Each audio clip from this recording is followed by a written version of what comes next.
Një vajzë është goditur nga vetura në rrugën Abdullah Babalia në Gjakov. Pas lëndimeve, vajza është dërguar menjëherë në emergjencën e spitalit Isa Grezda, ku i është dhënë ndihmë mjekësore. Sipas Gjok Komanit, specialisti i emergjencës, e lënduara është dërguar për trajtim të mëtutjeshëm në qendrën klinike universitare të Kosovës dhe është jashtë rrezikut për jetën.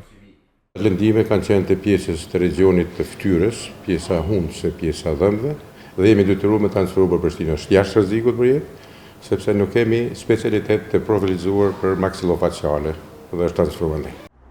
Ndërsa njërsia rajonale e trafikut në Gjakov bëjnë të ditur se aksidenti ka ndodhur në momentin kur viktima ishte duke kaluar në vendkalimin përkëmbësor.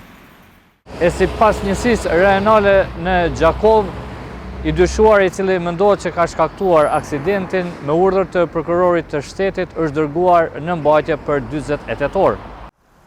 Policia e Kosovës apelon te ngasësit e komunikacionit rrugor që të respektojnë rregullat në komunikacion e në veçanti në afërsitë të vendkalimeve përkëmbësor.